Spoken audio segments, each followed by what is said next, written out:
Nós vamos estudar a palavra do Senhor e vamos para o último estudo aqui do nosso pequeno grande livro de Jonas. Jonas capítulo 4. Nós vamos ler o capítulo inteiro novamente, para a gente entender tudo o que está acontecendo aqui e finalizarmos os nossos estudos em Jonas. Jonas, porém, ficou extremamente contrariado e furioso. Então orou ao Senhor e disse: Ah, Senhor, não foi isso que eu disse quando ainda estava na minha terra? Por isso é que fugi depressa para Tarsis, pois sabia que és Deus compassivo e misericordioso, paciente e cheio de amor, e que te arrependes do mal. Ó Senhor, agora tira a minha vida, pois para mim morrer é melhor que viver. O Senhor respondeu: É razoável essa tua ira? Então Jonas saiu da cidade e sentou-se ao oriente dela. Ali armou uma tenda e sentou-se debaixo dela, à sombra, até ver o que aconteceria à cidade. O Senhor Deus fez crescer uma planta acima de Jonas, para que lhe fizesse sombra sobre a cabeça, a fim de livrá-lo do seu incômodo. E Jonas ficou muito contente por causa da planta. Mas no dia seguinte, ao nascer do sol, Deus enviou uma lagarta, que atacou a planta e ela secou. E aconteceu que, aparecendo o sol, Deus mandou um vento oriental quente, e o sol bateu na cabeça de Jonas, e com toda a sua alma ele desmaiou e desejou morrer, dizendo: Para mim, morrer é melhor que viver. Então Deus perguntou a Jonas: É razoável essa tua ira por causa da planta? Ele respondeu: É justo que eu me ire a ponto de desejar a morte. O Senhor disse: Tens compaixão da planta, que não cultivaste nem fizeste crescer, que numa noite nasceu e na outra noite morreu. E não teria eu compaixão da grande cidade de Nínive, onde há mais de 120 mil pessoas, que não sabem discernir entre a mão direita e a esquerda, e também muito gado. Vamos orar. Senhor nosso Deus, nosso Pai querido, somos gratos porque o Senhor nos permite estarmos aqui, lermos a Tua palavra e nela meditarmos. E rogamos que o Teu Santo Espírito abra o nosso entendimento, para que possamos compreender a Sagrada Letra. Fala conosco e também trabalha os nossos corações, moldando-nos pela Tua palavra, pelo poder do Teu Santo Espírito, pela Tua glória manifestada sobre nossas vidas. Transforma-nos e aperfeiçoa-nos, torna-nos semelhantes ao Teu Filho Jesus, para que possamos ser um louvor ao Teu santo nome. E é no nome do Senhor Jesus que nós oramos e Te agradecemos por tudo. Amém. Muito bem, queridos, no nosso último estudo, nós vimos a razão por que Deus faz perguntas, e isto para levar as pessoas, levar o seu povo a enxergar o seu próprio interior. Então Deus faz perguntas para que nós possamos meditar sobre nossas próprias vidas. Mas esse texto é tão precioso, tão maravilhoso, e nós vamos ver como ele também demonstra a paciência graciosa de Deus para tratar com o seu povo, para lidar com os seus servos no dia a dia. Quando a gente olha para a vida de Jonas, é mais fácil a gente olhar para a de Jonas do que para a nossa, não é verdade? Mas quando então nós olhamos para a vida de Jonas, nós ficamos pensando quanta coisa Deus suportou de Jonas, não é verdade? Deus, sendo Deus, Senhor, soberano sobre todas as coisas, Ele olha para este homem desobediente, este homem arrogante, que pensa que sabe mais do que Deus, que é mais sábio do que Deus, mas Deus vai suportando, Deus pacientemente vai ali trabalhando com Jonas e seus problemas, seus desafios, vai trabalhando com os pensamentos de Jonas. Pacientemente Deus vai corrigindo as atitudes do coração de Jonas. E quando nós olhamos para isso, queridos, nós pensamos e encontramos esperança para as nossas vidas, porque sabemos que Deus está trabalhando para que nós também possamos perseverar na fé, porque nós somos muito semelhantes a Jonas, né? Nos nossos pecados, na nossa rebelião, na nossa desobediência. Mas se Deus trabalhou com Jonas, Deus está também trabalhando com as nossas vidas. Às vezes nós podemos pensar, quantas vezes Deus já poderia ter desistido de nós? Mas a questão e a grande coisa maravilhosa é que Deus nunca desiste. Deus, de uma forma paciente, demonstrando uma bondade tão maravilhosa, Deus suporta as nossas fraquezas, Deus suporta o nosso pecado e trabalha para a nossa salvação e nunca desiste de nossas vidas. Deus sabe aquilo que Ele vai fazer, como nós lemos lá em Isaías no último estudo. Deus vê o fim desde o princípio. Deus sabe o que Ele vai fazer e o fim que Ele vai dar para as nossas vidas. E então Ele vai trabalhando, e um dia, talvez hoje a gente cause tristezas ao Espírito Santo, mas naquele dia o nome do Senhor será tremendamente engrandecido e glorificado, quando a igreja redimida estiver lá naquele grande banquete, naquela grande festa, na presença do Senhor Todo-Poderoso. Quando nós olhamos para as Escrituras, para o ministério de Jesus, nós vemos que um dia Jesus ficou admirado, diante da incredulidade das pessoas, diante das dúvidas dos corações das pessoas. E lá em Lucas capítulo 9, verso 41, Jesus exclamou: ó geração incrédula e perversa, até quando estarei convosco e vos suportarei? Até quando eu vou suportar tudo isto que está acontecendo, toda essa incredulidade, toda essa perversidade? E Ele não estava falando do povo do mundo, Ele estava falando com o seu povo. E qual é a resposta para isso? Até quando? E na vida e ministério do próprio Jesus nós vemos a resposta de quanto tempo Ele suportaria os erros dos seus discípulos e até quando Ele ia exercer essa paciência amorosa. E a resposta é a cruz.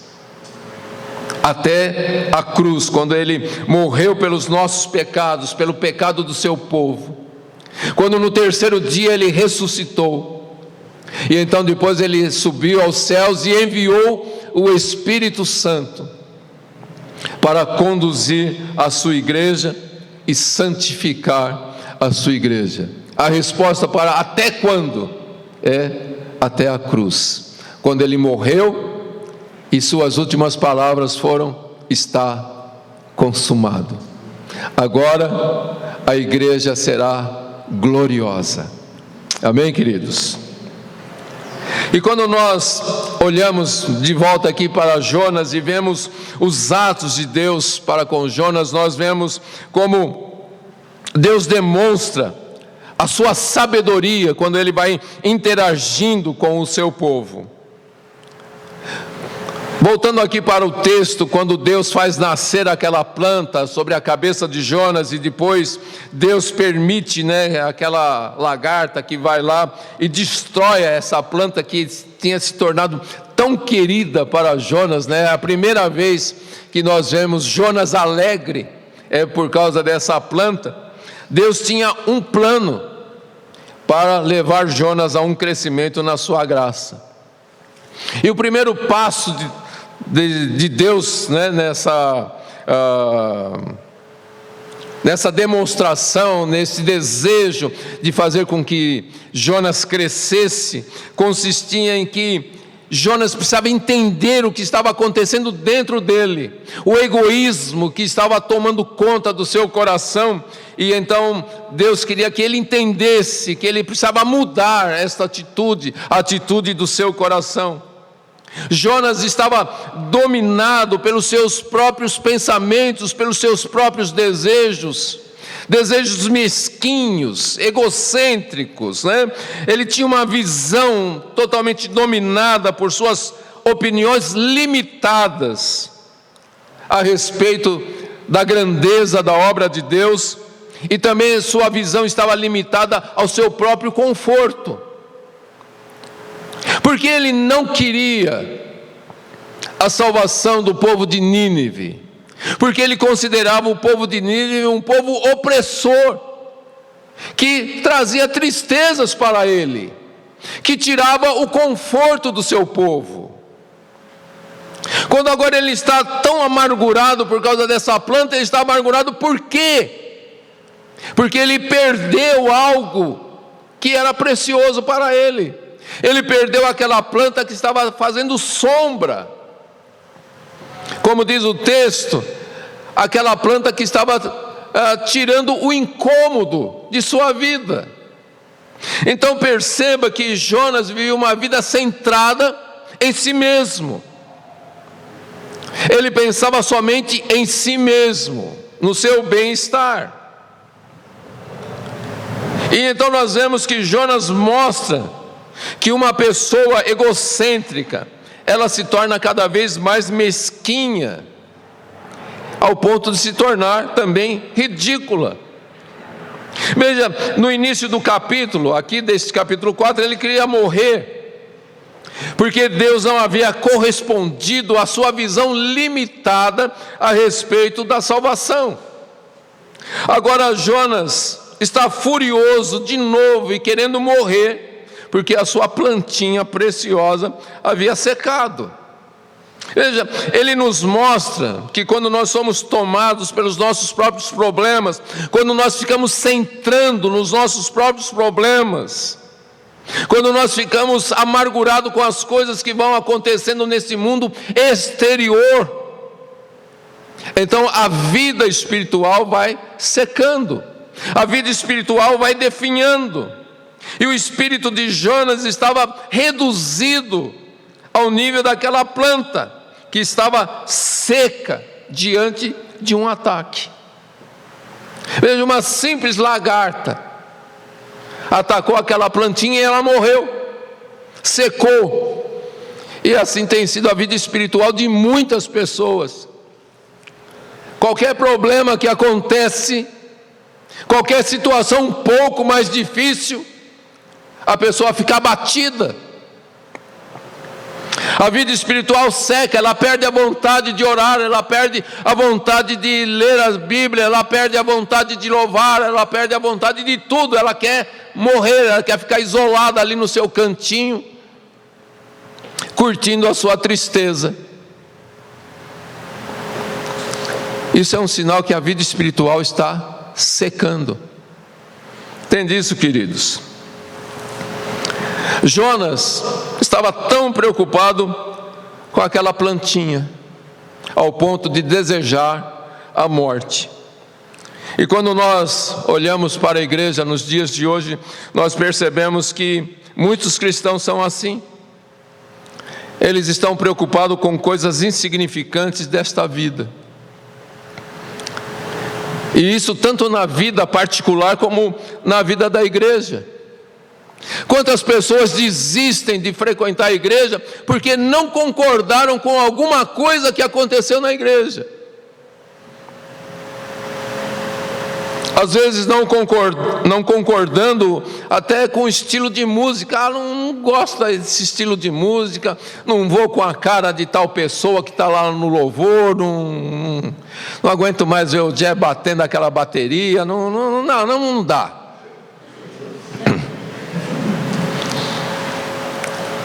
Eu estou citando aqui, brincando, para você ver como as pessoas olham para coisas insignificantes, que está mexendo com o seu exterior, e não está preocupada com o seu interior.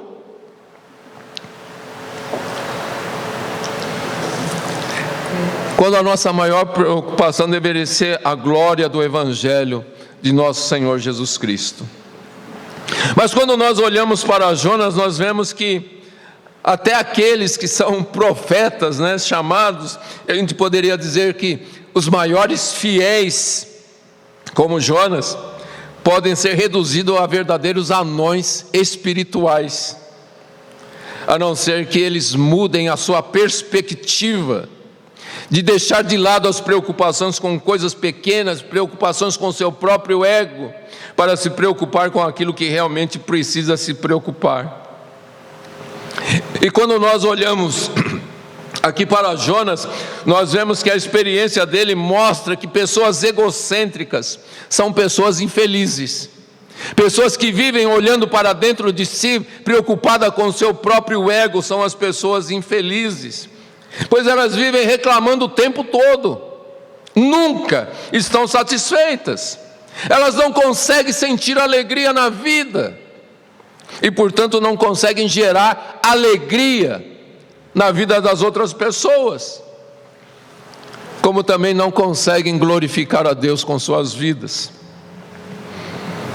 E diante de tudo isso, queridos, nós chegamos à conclusão, a não ser que o nosso coração se preocupe com coisas que são a preocupação de Deus, que manifestam a glória de Deus, coisas que são muito maiores do que nós, muito maiores do que as nossas coisas, nós estaremos desperdiçando nossa vida, nós estaremos desperdiçando os dons que Deus tem derramado sobre nossas vidas, estaremos desperdiçando o nosso chamado, e como Jonas vamos nos sentar miseravelmente no calor escaldante das provações, e querendo morrer.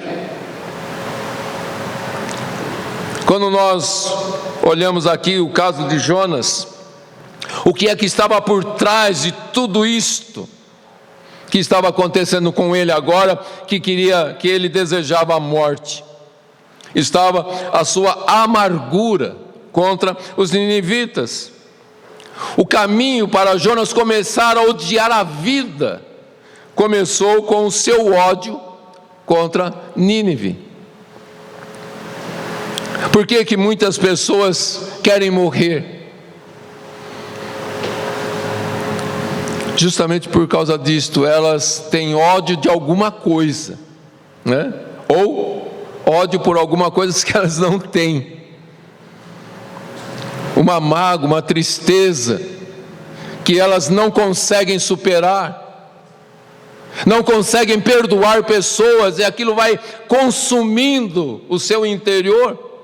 E veja, tudo parte do que? Do egoísmo, do egocentrismo,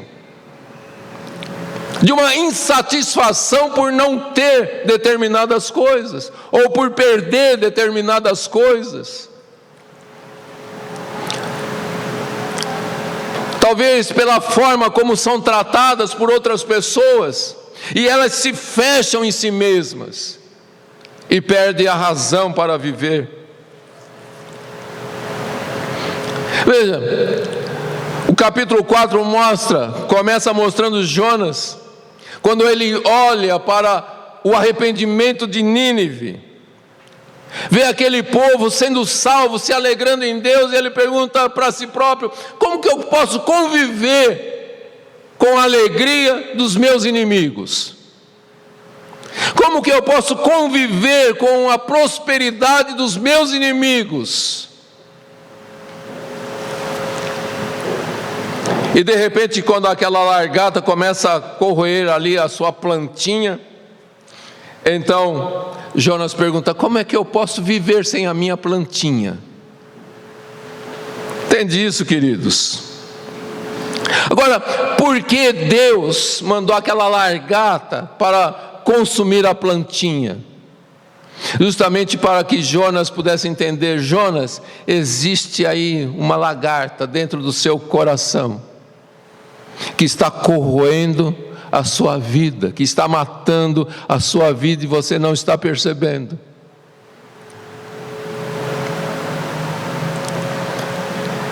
Será que a gente tem percebido, queridos, que alguma coisa está nos corroendo por dentro e a gente não percebeu?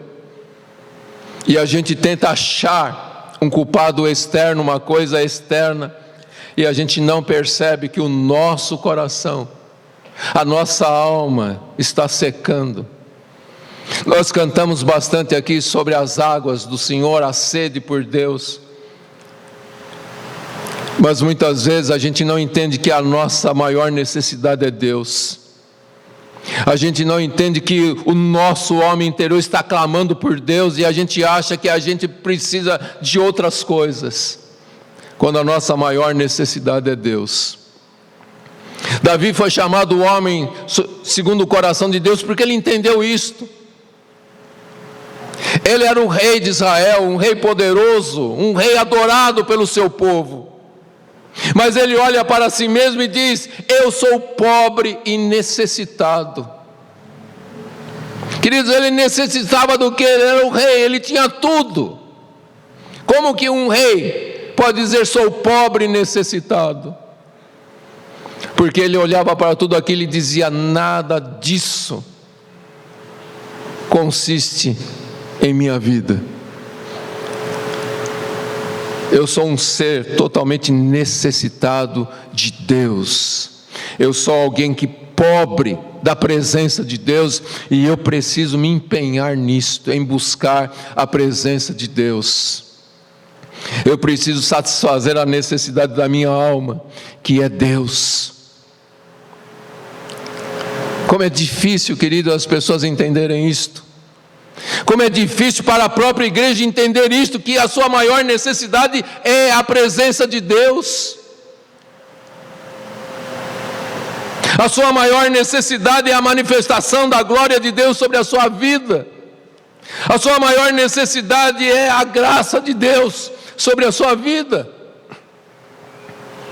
Quando Paulo estava chateado com aquele espinho na carne, e ele orou por 3 vezes: Deus, muda isto na minha vida, no meu homem exterior. E Deus disse: Paulo, a minha graça te basta. E então Paulo diz: não me importo mais com o que acontece externamente, porque a graça do Senhor satisfaz plenamente. A graça do Senhor me leva a superar todas as outras coisas. Como nós podemos superar tudo isto, queridos? Na nossa semelhança com o profeta Jonas. E a grande resposta que nós encontramos neste livro, nas palavras que Deus fala com Jonas, é a compaixão. Quando Deus fala: você tem compaixão de uma planta, mas você não consegue enxergar a minha compaixão por pessoas. E o apelo, o grande apelo deste livro é que nós cresçamos em compaixão. E este é o segundo ponto que nós vamos entender aqui nessa terceira pergunta que Deus faz para Jonas. Quando o Senhor disse: tens compaixão da planta, que não cultivaste, nem fizeste crescer, que numa noite nasceu e na outra noite morreu. E não teria eu compaixão da grande cidade de Nínive, onde há mais de 120 mil pessoas que não sabem discernir entre a mão direita e a esquerda, e também muito gado. Para a gente entender bem o que Deus está querendo ensinar para Jonas, lá no verso 6, quando a Bíblia fala que Deus fez crescer aquela planta para livrar Jonas do seu incômodo, é a mesma palavra que é usada lá no capítulo 1, verso 2, quando se refere à maldade do povo de Nínive.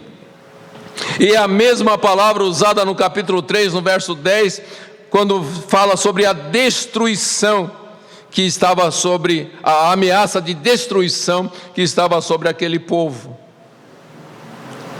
Então vamos entender, assim como Deus queria proteger Jonas do seu incômodo através daquela planta, Deus havia demonstrado o mesmo desejo de proteção para com a cidade de Nínive, e isso porque ele tinha compaixão.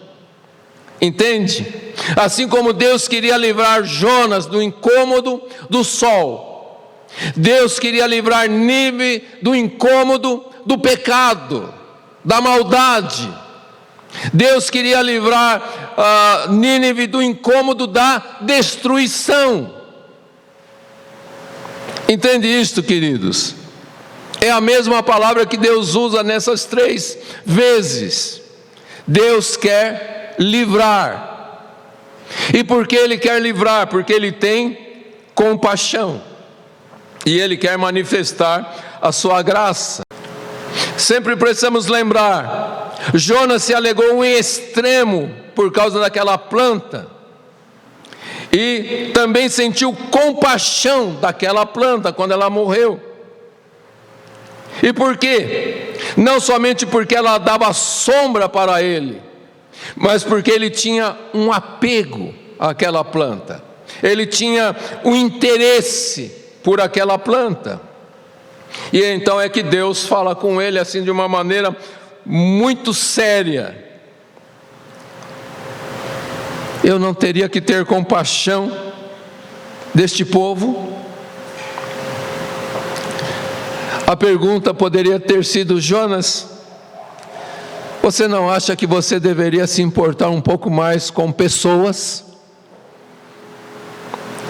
Você não acha que você deveria se importar da mesma forma como eu me importo? Jonas, se você está com raiva suficiente para querer morrer por causa desta planta, você não deveria ter compaixão suficiente para querer viver, para abençoar pessoas? A verdade é que Jonas se importava mais do que com as plantas do que com as pessoas. Ele é tomado de compaixão por uma simples planta, mas o seu coração era totalmente insensível para uma cidade de 120 mil pessoas que estava ali para ser destruída. Ele demonstra sua preocupação com algo tão pequeno da criação de Deus, mas não consegue se importar com 120 mil pessoas que, como ele, havia sido criado à imagem e semelhança de Deus. A gente vê a incoerência total do coração de Jonas, quando ele acha que Deus está sendo incoerente em salvar um povo que não pertencia ao povo de Israel. Mas quando a gente olha para tudo isso, querido, e olhamos para a nossa própria vida, será que o mesmo não pode ser dito a nosso respeito? Será que nós não estamos nos preocupando muito mais com coisas, nos preocupando muito mais com o nosso próprio conforto, com os nossos próprios planos, do que com os nossos semelhantes? E com a necessidade que eles têm de ouvir o Evangelho da graça de Deus. Nós precisamos aprender a transferir o nosso amor, a nossa compaixão que nós temos pelas nossas plantinhas. Eu não tenho muita paixão por planta não, mas para mim é tudo mato. Mas eu vejo como as pessoas gostam de plantas e amam as suas plantas. Eu não estou dizendo que é errado. A gente percebe como as pessoas ficam tristes quando a sua plantinha murcha, não é? Eu vejo lá as orquídeas amarelas, aí ela, quando nasce, ela fala: olha que linda. Aí depois de um tempo murcha, ela fala: acabou. Eu não estou dizendo que é errado. O erro está em não ter esse mesmo sentimento por pessoas. A gente percebe como as pessoas se importam com os animais, e eu não estou dizendo que é errado. Como as pessoas cuidam dos seus bichinhos, mas não dão o mesmo valor para pessoas. Nós vimos uma reportagem essa semana impressionante. Uma pessoa fazendo lá, não era real, mas ela, como se fosse real, fazendo um abaixo-assinado para proteger o papagaio, não sei das quantas lá. Alguém viu isso? Filhote de arara azul. E ele chegava: você assina aqui esse abaixo-assinado para a gente exigir, né? Claro, assino. Aí a pessoa assinava, ele falou: eu estou com outro abaixo-assinado aqui, você assinaria para impedir os abortos? Não, isso eu não assino. Lutar pela vida de um papagaio, tudo bem. Lutar pela vida de uma criança, não. Lutar pela preservação da Amazônia, o mundo inteiro se levanta. Lutar em favor da vida de crianças inocentes que nem nasceram ainda, não, isso não. Olha o estado da humanidade. Mas quando nós olhamos as igrejas liberais que também apoiam o aborto,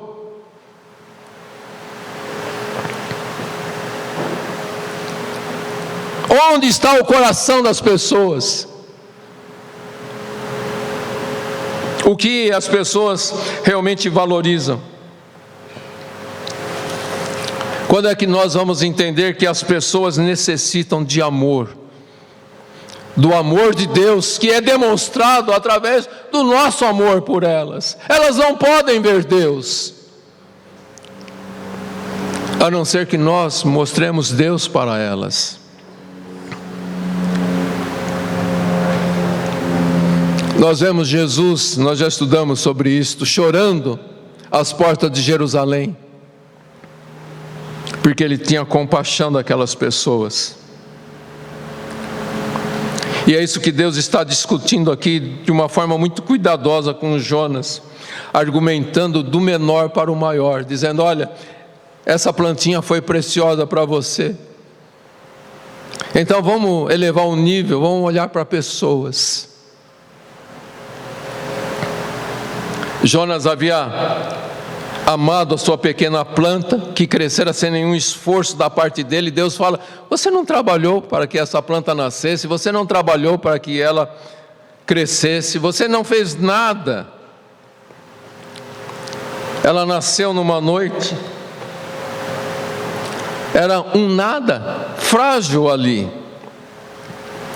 E Deus fala: mas Jonas, nós estamos diante de uma grande cidade, com mais de 120 mil pessoas, e você não tem compaixão.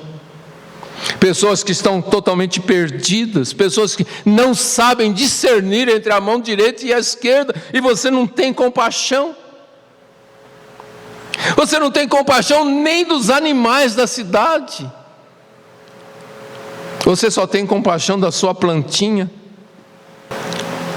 Quando nós vemos esse texto, nós vemos que o bem-estar, tanto temporal como eterno, de milhares de pessoas, essa era a preocupação de Deus, e essa deveria ser a preocupação de Jonas, e essa deveria ser a nossa preocupação. Jonas precisava perceber não só o valor das pessoas daquela grande cidade, mas também ter compaixão daquelas pessoas.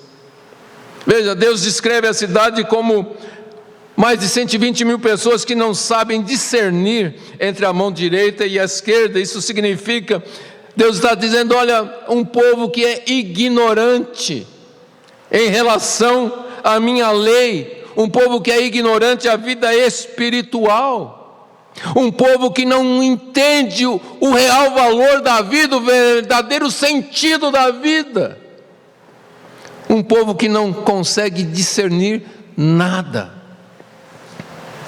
E é por isso que eu tenho compaixão deles. Esse é o ponto central, querido. Deus tem misericórdia da humanidade. Nós podemos olhar para pessoas fazendo coisas terríveis e sentir ódio das pessoas, sentir aversão às pessoas. Mas quando Deus olha, e o pecado é tão horrível, tão ofensivo a Deus, que levou Deus a crucificar o seu próprio filho lá na cruz. Mas Deus olha para o pecado da humanidade e Ele não tem raiva, Ele tem misericórdia, Ele tem compaixão das pessoas. A sua compaixão não está somente para com a igreja, a sua compaixão é por toda a humanidade. Isso talvez é muito maior do que a gente possa entender. Jonas achava certo ter compaixão daquela pequena planta, praticamente sem valor nenhum. Como muitas vezes nós também nos deixamos dominar por coisas pequenas, problemas que nós enfrentamos no nosso dia a dia. Mas a grande questão é, queridos, será que nós conseguimos enxergar a glória da compaixão de Deus em seu desejo de salvar pessoas num mundo perdido e pecador? Será que nós conseguimos reconhecer a glória das palavras do Senhor Jesus morrendo lá na cruz do Calvário e dizendo: Pai, perdoa-lhes, porque eles não sabem o que fazem? A gente já falou sobre isto, que muitas vezes quando nós nos sentimos ofendidos, a gente fala assim: ele sabia exatamente o que ele estava fazendo. E Deus diz: não, eles não sabem o que estão fazendo. Ele fez de propósito. Mas Jesus diz: eles não sabem o que fazem. Por quê? Porque o diabo cegou o entendimento dessas pessoas. E é por isso que a gente precisa ter misericórdia das pessoas, porque elas estão cegas. Elas fazem o que fazem porque elas estão cegas. Há maldade no coração delas? Sim, como há maldade no nosso coração também. Mas a Bíblia diz que elas não sabem o que fazem, elas não têm discernimento do que elas estão fazendo, porque elas foram cegadas pelo inimigo. E é por isso que Deus tem misericórdia das pessoas. E nós deveremos nos juntar a Deus nessa compaixão por salvação de pessoas. E abrir o nosso coração para as pessoas que estão na ignorância, pessoas que estão na escuridão. Deus estava mostrando para Jonas que ele precisava derrubar aquela sua pequena tenda, onde ele estava ali, escondido ou ali acomodado para ver a destruição da cidade de Nínive. Deus estava falando: Jonas, você precisa sair disso. E talvez nesta manhã Deus está falando para nós: está na hora de vocês saírem das suas pequenas cabanas. Está na hora de vocês entrarem no mundo com o amor de Cristo em seus corações e propagar a graça do Evangelho do Senhor Jesus Cristo. Está na hora da igreja fazer a diferença neste mundo. Está na hora da igreja se levantar, sair da sua cabaninha, sair da sua tenda, sair do seu conforto, sair do seu egoísmo, do seu egocentrismo e entrar neste mundo mostrando a glória do Evangelho do Senhor. A última pergunta que Deus faz para Jonas revela aqui o motivo glorioso da graça de salvação de Deus, mas também revela a extensão desta graça. Deus tem misericórdia. Deus tem misericórdia da humanidade. Deus não tem misericórdia somente da igreja, Deus tem misericórdia de toda a humanidade. E Deus quer estender a sua compaixão através de nossas vidas. A salvação de Deus se refere não só no aspecto espiritual, mas também no aspecto físico e moral da vida. Assim como Ele se compadece não só dos ninivitas, mas também dos animais. É interessante isto. Davi cantou sobre isto lá no Salmo 36, no verso 6, quando ele disse: Tu, Senhor, preserva os homens e os animais. Deus se preocupa com toda a sua criação. Deus exerce misericórdia sobre toda a sua criação. E aí surge a grande pergunta, queridos: que causa maior poderia preencher os nossos corações? Será que o nosso coração está voltado para esta graça de Deus que quer salvar a humanidade?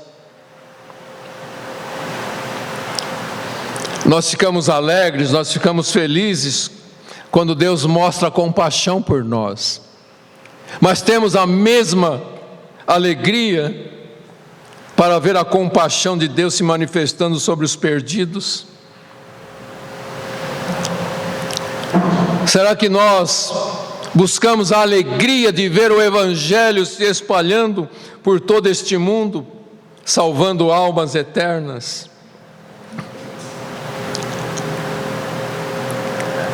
Uma outra lição que Deus está querendo nos ensinar aqui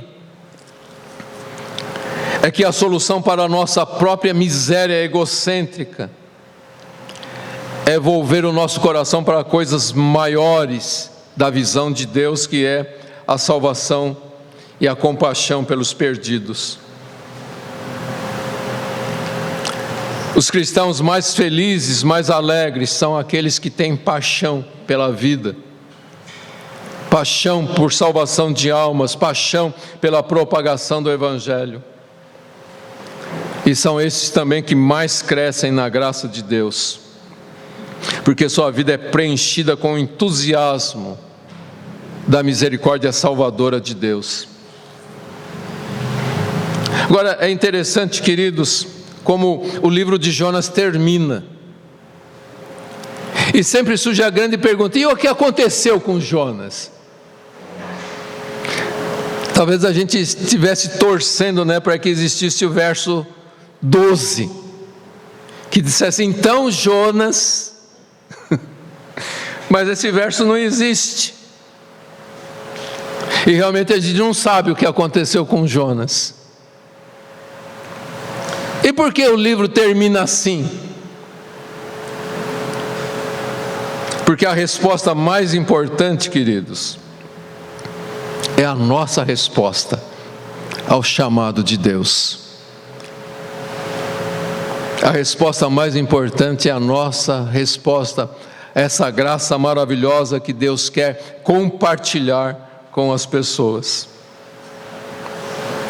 Assim como o livro de Atos não tem fim, ele termina do nada. Por quê? Porque a história da igreja continua, ela não terminou ali. E é por isso que a história de Jonas termina assim, de repente, porque nós devemos dar continuidade a este chamado de Deus. Qual é a nossa resposta, queridos, ao chamado de Deus?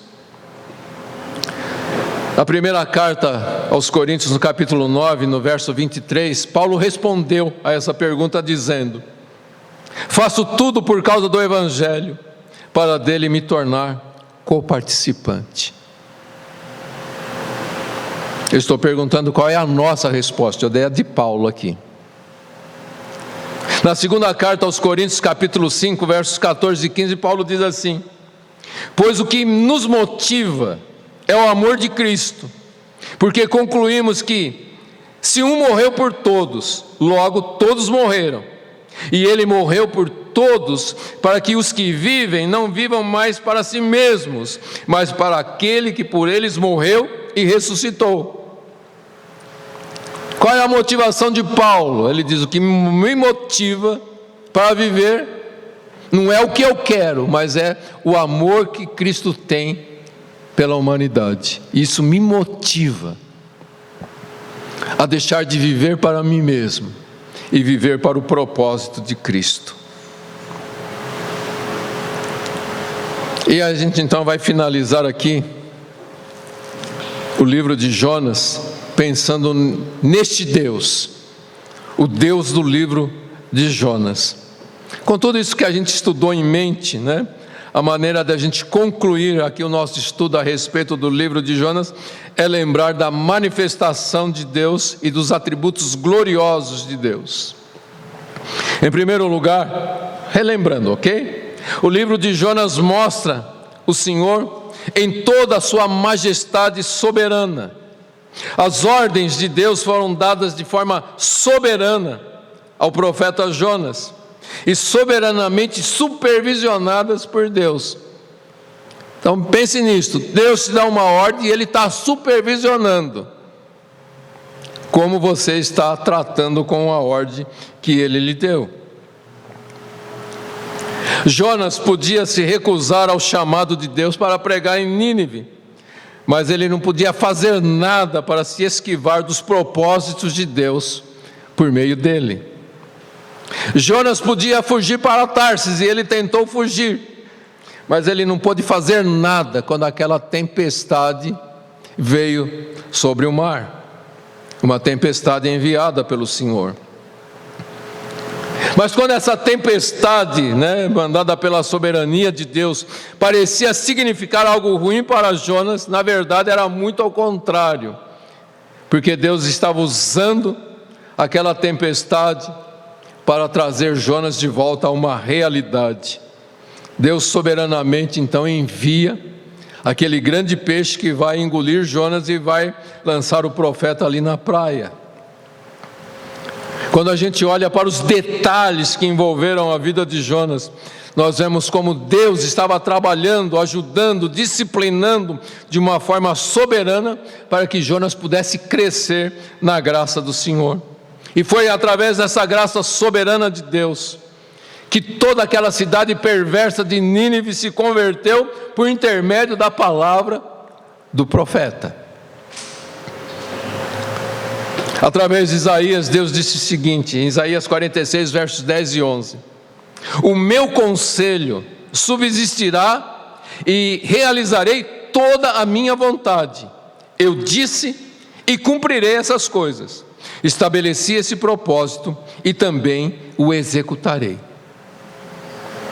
Isso significa, com ou sem a sua ajuda voluntária, Deus vai realizar o que Ele quer realizar. Como teria sido bom para Jonas, no seu primeiro chamado, dizer: amém, Senhor, estou indo. Porque ele teve que ir. Ele não precisava passar por tudo que passou. Deus disse: o meu propósito eu vou executar, você querendo ou não, eu vou executar. E a gente vê então essa história, na história de Jonas, como Deus cumpre isso que Ele disse aqui através do profeta Isaías. E a gente, queridos, a gente pode facilitar a nossa vida, se a gente reconhecer a mão soberana de Deus em todas as coisas. Se nós aceitarmos as ordens de Deus, ao chamado soberano de Deus, com uma obediência humilde, nós podemos facilitar as coisas. Mas a segunda coisa que a gente percebe aqui no livro de Jonas é que ele apresenta Deus como um Deus que é santo. Foi a ira santa de Deus diante do pecado de Nínive que pôs Jonas neste caminho. E foi por causa dessa mesma santidade divina que Deus não aceitou e não aceita rebelião do seu povo. A grande tempestade que Deus lançou sobre aquele navio é apenas uma imagem do julgamento maior que Deus vai exercer sobre toda a rebelião. A mensagem que Deus queria que Jonas pregasse para Nínive é uma advertência para o mundo inteiro. Nínive será destruída daqui 40 dias. E essa é a mensagem que o mundo precisa receber. Este mundo vai ser destruído. As pessoas acham que estão construindo um mundo melhor para viverem daqui 1000 anos. Alguns já estão pensando em fazer uma terra melhor em Marte, para se mudarem para lá. Mas a mensagem de Deus é: este mundo vai ser destruído. Não adianta lutar por isto, lute por almas. Lute pela vida das pessoas, porque este mundo vai ser destruído.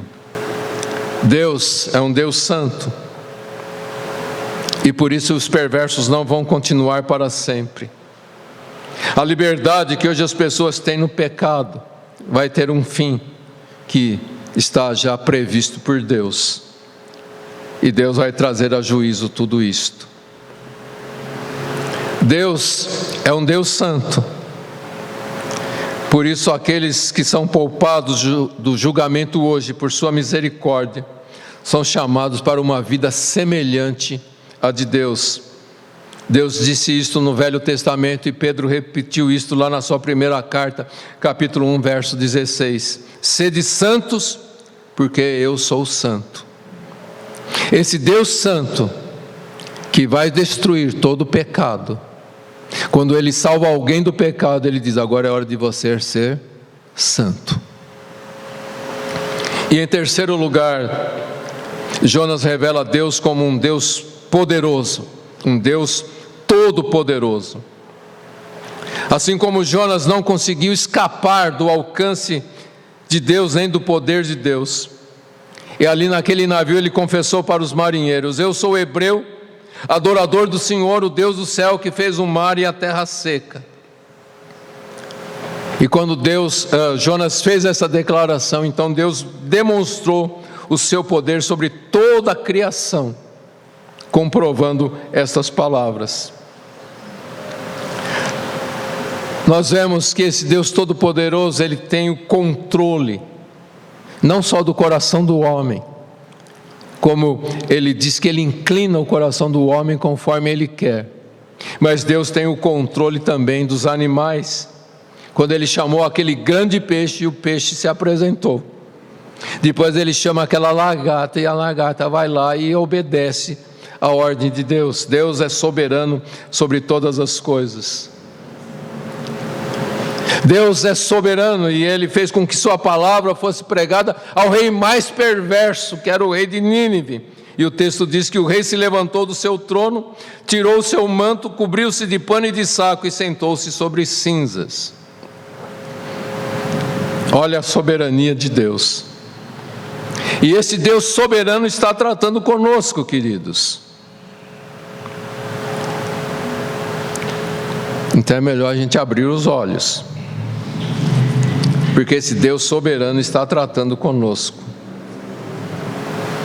E Deus está dizendo que nós precisamos testemunhar para esta geração má e perversa, assim como Jonas testemunhou para aquele rei mau e perverso. Deus está querendo revelar o seu poder, e então Ele nos chama para entrar nas Nínives de hoje, proclamando a sua justiça, a sua misericórdia e o seu louvor. E acima de tudo, Jonas nos apresenta o Senhor soberano, santo e onipotente, como um Deus de graça e misericórdia. Veja só, queridos, Deus, que é Senhor soberano, santo, onipotente, Senhor absoluto sobre tudo, que reina sobre tudo e sobre todos, mas é um Deus de graça e de misericórdia. E esse é o motivo que Deus faz este apelo para nós, para que tenhamos compaixão de pecadores ignorantes, como eram os pecadores de Nínive. Existe um hino que diz que existe uma vastidão na misericórdia de Deus, semelhante à vastidão do mar. Jonas aprendeu que a misericórdia de Deus é mais vasta que as fronteiras de Israel. Vasta o bastante para incluir pessoas de todas as línguas, raças e nações. Bastante para incluir os piores pecadores, como era o rei tirano de Nínive, como também era o profeta egocêntrico Jonas. A misericórdia de Deus é vasta, e a extensão verdadeira dessa graça e misericórdia de Deus se manifestaram nos braços estendidos de nosso Senhor Jesus Cristo lá na cruz do Calvário, onde Ele morreu por todos os nossos pecados. Quando alguém vem até Cristo em sua cruz, a misericórdia do Senhor se manifesta sobre esta vida, sobre este pecador, e ele vai descobrir como é vasta a graça do Senhor para com toda a humanidade. Na mesma cruz, onde Deus nos chama para elevarmos nossos olhos acima do nosso próprio egoísmo, Ele nos chama para vermos a glória da sua graça revelada em compaixão por toda a humanidade. Então, olhando para Jesus na cruz, queridos, olhando para Jesus crucificado, como nós não podemos olhar para este mundo e sentirmos compaixão?